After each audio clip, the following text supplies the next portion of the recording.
Hello and welcome back to another episode of The Confessions of Her. What am I confessing up to today? Two things actually. First thing, I'm a bit of a wimp. And the second thing is that we've been shopping. But it's all cool this time. Don't worry about Mrs. Confessor finding out. She knows all about this because these are presents that she bought me. Where's the logo? There it is, it's down there. Rather cool, or hopefully warm, Gerbing heated jacket.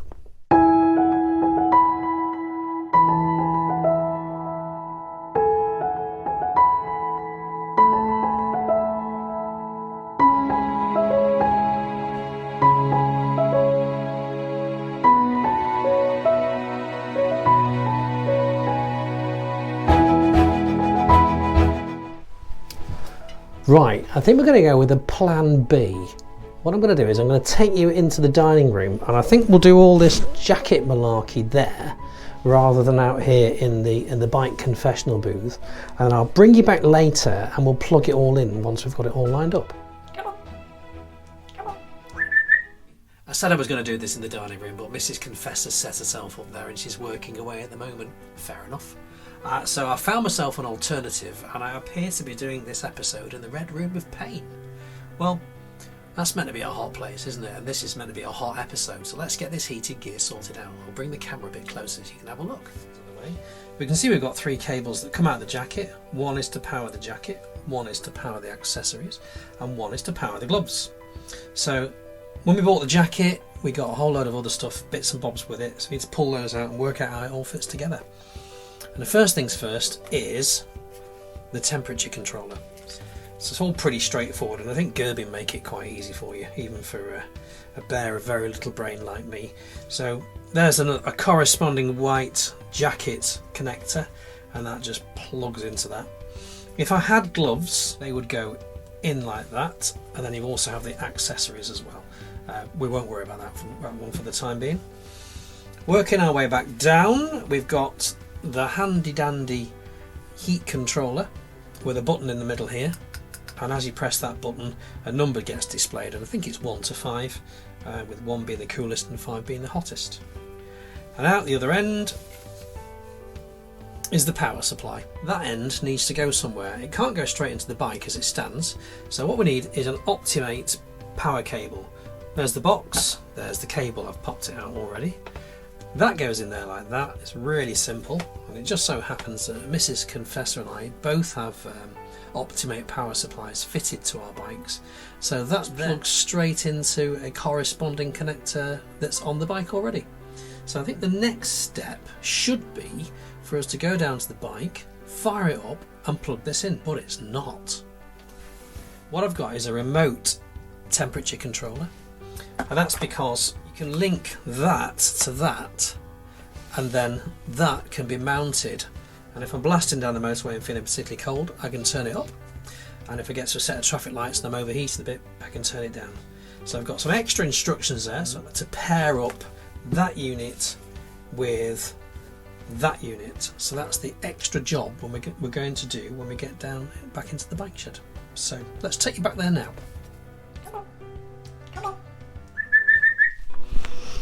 Okay, that was handy getting all that sorted out in the warm, but I'm out in the bike shed now and it is actually pretty cold. So let's crack on. The bike's all wired up, everything's in, we're all good to go. I've popped the seat off the bike and changed the fuse. It's now got a 10 amp fuse in, because that will be good enough not just for the jacket but also for the gloves. So let's fire the bike up, get it plugged on and see if we warm up.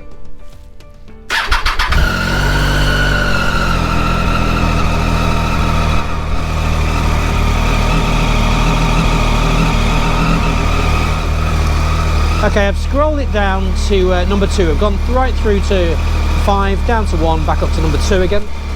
I can definitely feel the heat. That is fantastic. That's lovely. Let's kill that and we'll just unplug it for a second. I'm going to go back upstairs now because I believe I've had a delivery. So let's go and find out about that, and then I suspect we'll be back here again. So, right, well, I've come back into the Red Room of Pain to warm up a bit now. The jacket's working great. But while I've been down there, I've had another delivery for the Urban Extreme gloves. These have a slightly smaller, slightly shorter cuff, which, looking at the gear that I ride in, seem to suit me better. They do still have the option of sliding the separate smaller batteries that can individually go into each glove, but that is there as an option. I thought I'd rather get that just in case I decide to go down that route further down the line. And then a bag of bits. Now, I'm not expecting to use all of this.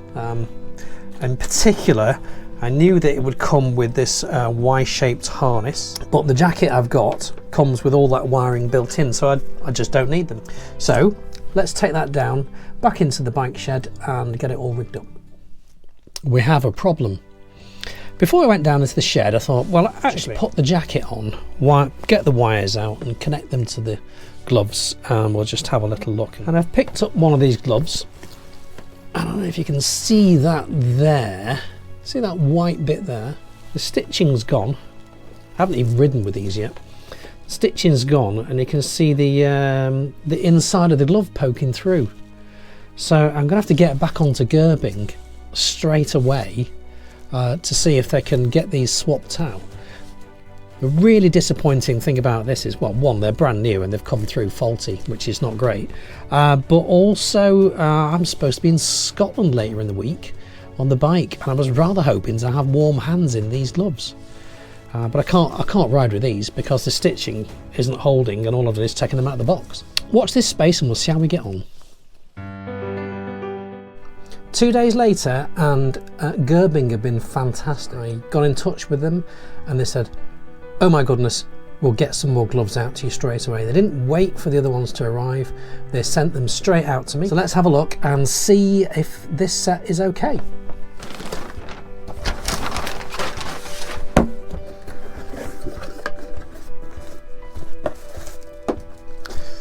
Two gloves. This is completely different. I'm going to be quite aggressive with this because at the end of the day, if I go skidding down the road with my arms outstretched, I'm expecting to protect my fingers. There doesn't appear to be anything wrong with those at all. Let's just try them for size. I do know that Gerbing have a very good sort of aftermarket, aftercare setup, and pride themselves on that. So whilst it was disappointing that the gloves had an issue in the first place, there doesn't appear to be anything wrong with those at all. Okay, let's go in there. Let's get some power in these gloves. Two gloves which are wired up. I've got the other end of the cable. I've got a bit of power down here, so I'm going to pop that in there. And immediately, I'll just show you one glove, it's easier. This has gone blue. And I think that is the lowest setting, and I can feel a nice gentle, oh yes, a nice gentle bit of heat coming through. Oh, that's lovely. Oh, that is nice, yeah. I don't know why I'm making it saying ooh quite so much and sounding quite so surprised, because they're heated gloves. So they were always going to get warm. I can feel all the heat across the back of the hand at the moment, and that is rather nice. Controllers are on the gloves, so I think what we'll do is press it once and it's gone to orange. That one is still blue, so I think I didn't press it for quite long enough there. That's probably could be more than enough for me actually. That's quite warm, yeah. So it can go further. If you want it to go to red, you have to unlock it. And they make you do that as a safety precaution. You're very much encouraged to try the two lower settings first before going for the hottest setting. That is going to make such a difference in cold weather.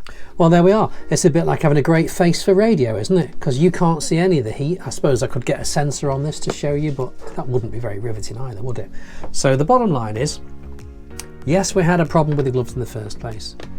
Gerbing were fantastic, and they just dealt with it admirably. And everything was couriered over to me because they knew I was going to tour in Scotland, and they didn't want it to be spoilt by an issue with their equipment, and it won't be. So Gerbing, thank you very much. I think credit where credit's due. Yeah, I'm back again looking like a 1970s Bond villain. I popped the jacket on, I've connected everything up.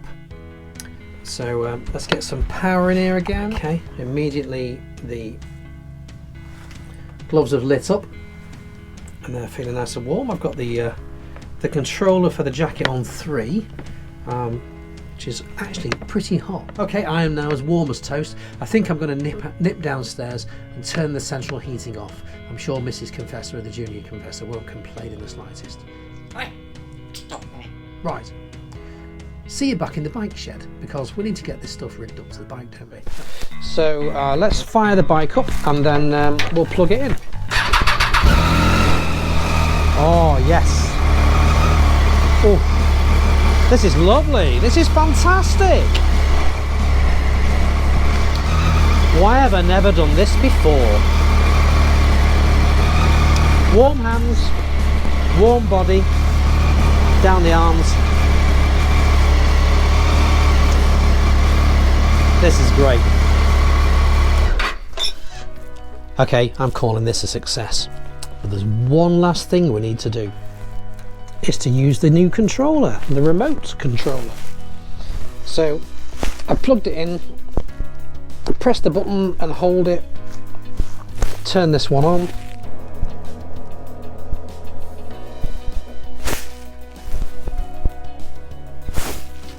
Ignore the dog walkers. And the alarm is not about to self-destruct.